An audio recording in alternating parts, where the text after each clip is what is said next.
up. He's told to cooperate against the Bloods. They're still very active, still very dangerous, and he's a young kid, and he's only like 22 years old, I think, and maybe he's not understanding the seriousness. So I like what he said.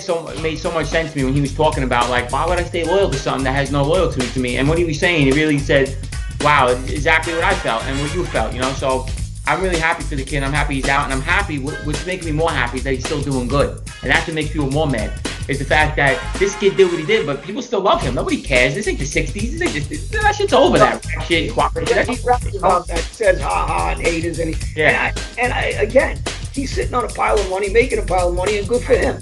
Right. Don't hate on the guy. He's got all kinds of girls around him. He's on the beach. He's he's got beautiful homes now, and he's got a family that loves him, and that's really what's important. Who his family members are, his friends around him, and the people that are his fans. If they're true fans, they're gonna stick by him no matter what for his talents, man. This kid is talented. They can't. Nobody can take that from him, and they can hate all they want, but he's a talented kid. And you know what gets me mad? Like, these rappers are saying things about him. Half these rappers ain't about nothing. They're they're rapping about things they never did in their life. Maybe they seen it or something. They're talking to this kid like, oh, you're a rat, you this, you that. Bro, you never did nothing in your life either. You lived in the suburbs, talking about you from the projects. Like, everybody knows. Like, a lot of these rappers are like just pretenders, and this kid, I feel bad for him in a way. Like, he's young, he got screwed over by his own people, and I like the fact that he's out there like that. I really do, man. The thing is, he is out there.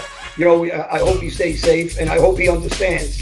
It only takes one bullet with one kid to pull that trigger, and he could be 14, he could be 15. Right. He could be an up-and-coming guy that wants to be gang members, easily influenced, and he's got to understand that the people that talk about him, they're not involved with him or his thing of guys and his gang and whatever went on. That's between them and him, not these outside guys that are stepping and talking about him. And I don't think, honestly, I'm watching the kid and listening to the kid, and I observe the kid, and this is what I do for a living in a more serious manner with some serious mobsters. So I think he doesn't lose a wink of sleep about it. I don't really think he cares. Yes. What crimes did you plead guilty to? I believe it was 9 counts of racketeering, shootings, and drug distribution. Now, you listed racketeering as one of the crimes to which you pleaded guilty. Were you a member of any gang? Yes, sir. What was the name of the gang that you were a member of? The non-trade blacks, non-drinking blood. Approximately when did you become a member? Around, I would say November of 2017. What sorts of things did 9 trade members do? I'm sorry? What sorts of things did 9 trade members do? We participated in a lot of, violent crimes, robberies, assaults,